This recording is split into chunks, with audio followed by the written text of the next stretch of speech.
ہرقل شاہ روم نے قریش کے قافلے میں ایک آدمی بلانے کو بھیجا، اور اس وقت یہ لوگ تجارت کے لیے ملک شام گئے ہوئے تھے، اور یہ وہ زمانہ تھا جب رسول اللہ صلی اللہ علیہ وسلم نے قریش اور ابو سفیان سے ایک وقتی عہد کیا ہوا تھا۔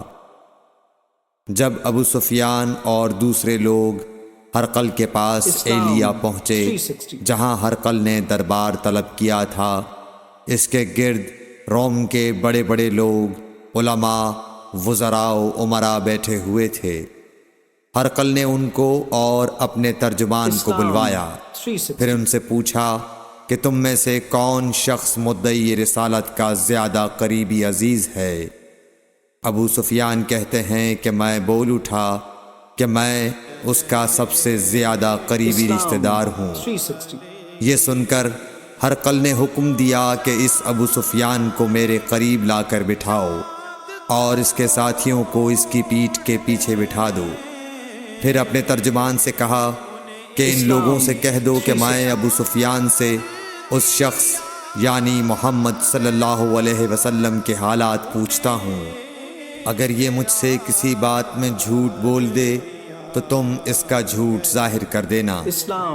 ابو سفیان کا قول ہے کہ خدا کی قسم اگر مجھے یہ غیرت نہ آتی کہ یہ لوگ مجھ کو جھٹلائیں گے تو میں آپ صلی اللہ علیہ وسلم کی نسبت ضرور غلط گوئی سے کام لیتا۔ خیر، پہلی بات جو ہرقل نے مجھ سے پوچھی وہ یہ کہ اس شخص کا خاندان تم لوگوں میں کیسا ہے؟ میں نے کہا وہ تو بڑے اونچے عالی نسب والے ہیں۔ کہنے لگا اس سے پہلے بھی کسی نے تم لوگوں میں ایسی بات کہی تھی؟ میں نے کہا نہیں۔ کہنے لگا اچھا اس کے بڑوں میں کوئی بادشاہ ہوا ہے؟ میں نے کہا نہیں۔ پھر اس نے کہا بڑے لوگوں نے اس کی پیروی اختیار کی ہے یا کمزوروں نے؟ میں نے کہا نہیں، کمزوروں نے۔ پھر کہنے لگا اس کے تابعدار روز بڑھتے جاتے ہیں یا کوئی ساتھی پھر بھی جاتا ہے؟ میں نے کہا نہیں۔ کہنے لگا کیا اپنے اس دعوی نبوت سے پہلے کبھی کسی بھی موقع پر اس نے جھوٹ بولا ہے؟ میں نے کہا نہیں، اور اب ہماری اس سے صلح کی ایک مقررہ مدت ٹھہری ہوئی ہے، معلوم نہیں وہ اس میں کیا کرنے والا ہے۔ ابو سفیان کہتے ہیں میں اس بات کے سوا اور کوئی جھوٹ اس گفتگو میں شامل نہ کر سکا۔ ہرقل نے کہا کیا تمہاری اس سے کبھی لڑائی بھی ہوئی ہے؟ ہم نے کہا کہ ہاں۔ بولا پھر تمہاری اور اس کی جنگ کا کیا حال ہوتا ہے؟ میں نے کہا لڑائی ڈول کی طرح ہے، کبھی وہ ہم سے میدان جنگ جیت لیتے ہیں اور کبھی ہم ان سے جیت لیتے ہیں۔ ہرقل نے پوچھا وہ تمہیں کس بات کا حکم دیتا ہے؟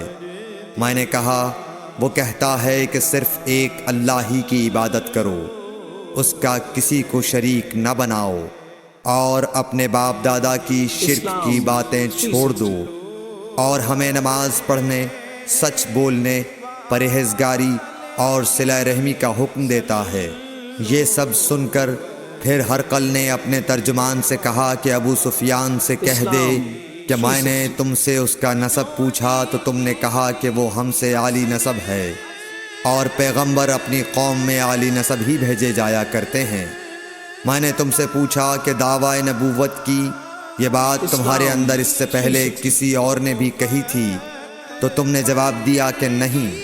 تب میں نے اپنے دل میں کہا کہ اگر یہ بات اس سے پہلے کسی اور نے کہی ہوتی تو میں سمجھتا کہ اس شخص نے بھی اسی بات کی تقلید کی ہے جو پہلے کہی جا چکی ہے۔ میں نے تم سے پوچھا کہ اس کے بڑوں میں کوئی بادشاہ بھی گزرا ہے تو تم نے کہا کہ نہیں۔ تو میں نے دل میں کہا کہ ان کے بزرگوں میں سے کوئی بادشاہ ہوا ہوگا تو کہہ دوں گا کہ وہ شخص اس بہانے اپنے آباء و اجداد کی بادشاہت اور ان کا ملک دوبارہ حاصل کرنا چاہتا ہے۔ اور میں نے تم سے پوچھا کہ اس بات کے کہنے یعنی پیغمبری کا دعویٰ کرنے سے پہلے تم نے کبھی اس کو دروغ گوئی کا الزام لگایا ہے؟ تم نے کہا کہ نہیں۔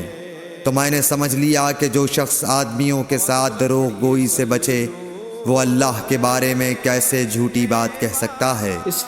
اور میں نے تم سے پوچھا کہ بڑے لوگ اس کے پیرو ہوتے ہیں یا کمزور آدمی؟ تم نے کہا کمزوروں نے اس کی اتباع کی ہے۔ تو دراصل یہی لوگ پیغمبروں کے متبعین ہوتے ہیں۔ اور میں نے تم سے پوچھا کہ اس کے ساتھی بڑھ رہے ہیں یا کم ہو رہے ہیں؟ تم نے کہا کہ وہ بڑھ رہے ہیں، اور ایمان کی کیفیت یہی ہوتی ہے حتیٰ کہ وہ کامل ہو جاتا ہے۔ اور میں نے تم سے پوچھا کہ آیا کوئی شخص اس کے دین سے ناخوش ہو کر مرتد بھی ہو جاتا ہے؟ تم نے کہا نہیں۔ تو ایمان کی خاصیت بھی یہی ہے، جن کے دلوں میں اس کی مسرت رچ بس جائے وہ اس سے لوٹا نہیں کرتے۔ اور میں نے تم سے پوچھا کہ آیا وہ کبھی عہد شکنی کرتے ہیں؟ تم نے کہا نہیں۔ پیغمبروں کا یہی حال ہوتا ہے، وہ عہد کی خلاف ورزی نہیں کرتے۔ اور میں نے تم سے کہا کہ وہ تم سے کس چیز کے لیے کہتے ہیں؟ تم نے کہا کہ وہ ہمیں حکم دیتے ہیں کہ اللہ کی عبادت کرو، اس کے ساتھ کسی کو شریک نہ ٹھہراؤ، اور تمہیں بتوں کی پرستش سے روکتے ہیں، سچ بولنے اور پرہیزگاری کا حکم دیتے ہیں۔ لہٰذا اگر یہ باتیں جو تم کہہ رہے ہو سچ ہیں تو عنقریب وہ اس جگہ کا مالک ہو جائے گا کہ جہاں میرے یہ دونوں پاؤں ہیں۔ مجھے معلوم تھا کہ وہ پیغمبر آنے والا ہے، مگر مجھے یہ معلوم نہیں تھا کہ وہ تمہارے اندر ہوگا۔ اگر میں جانتا کہ اس تک پہنچ سکوں گا تو اس سے ملنے کے لیے ہر تکلیف گوارا کرتا۔ اگر میں اس کے پاس ہوتا تو اس کے پاؤں دھوتا۔ ہر قل نے رسول اللہ صلی اللہ